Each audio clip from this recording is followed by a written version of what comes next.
Morant and Zion Williamson are perfect examples of the issues plaguing black communities today. The similarities between these two stars are eerily strange. From the moment Zion Williamson and Morant became the top two picks in the 2019 NBA draft, their careers forever have been linked. And when you consider both are South Carolina natives and once played on the same AAU team, the connection runs even deeper. But that's not all. From both of them being the two most electric NBA players, that is when they are on the court. You see, the #1 issue plaguing these superstars is their unavailability on the court. Zion with his injuries and fitness and body issues, and then Ja also with some injuries and his rampant off-the-court issues. Now, what are these off-the-court issues, you may ask?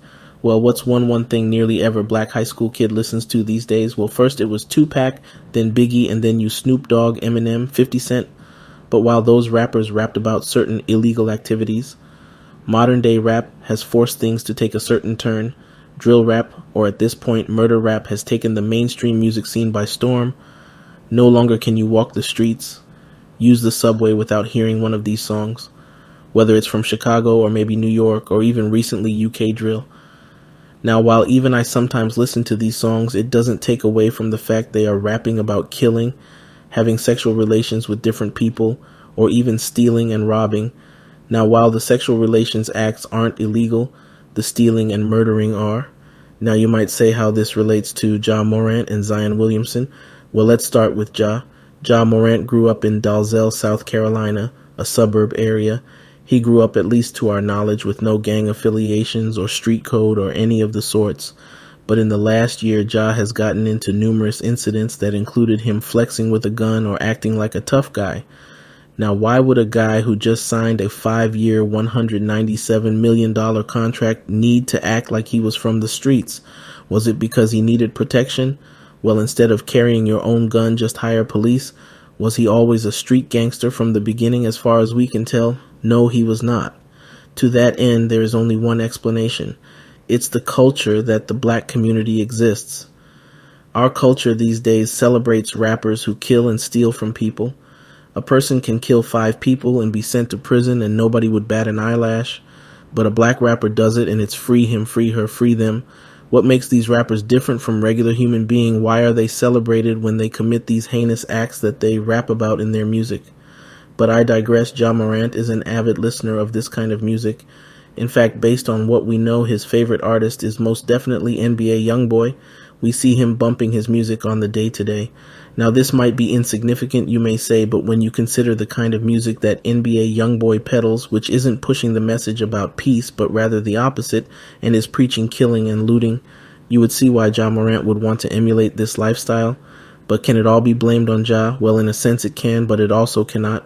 The only reason we care about Ja is the fact that he's famous and rich, but there are thousands, if not hundreds of thousands, kids who suffer from this kind of exposure to this kind of music.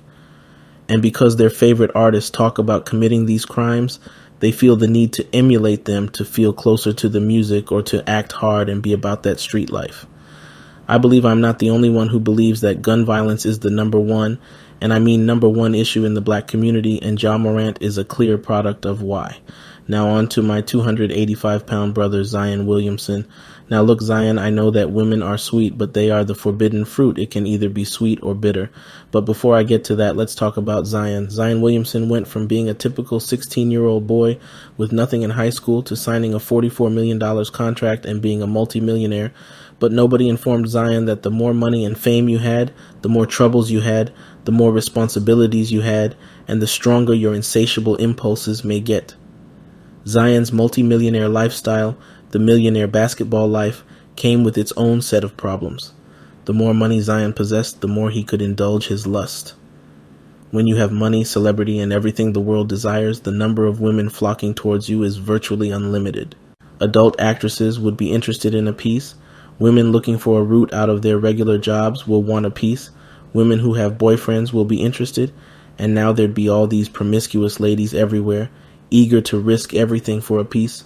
Why? Keep in mind that you are a multimillionaire. You're one big pie.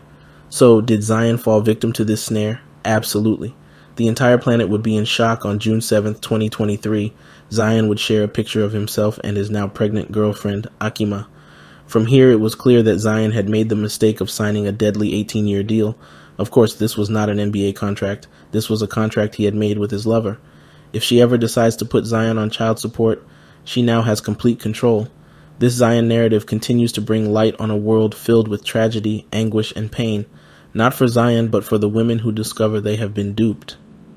Following Zion's pregnancy announcements, the other ladies Zion had been flirting with would discover that he had a secret girlfriend while dating them.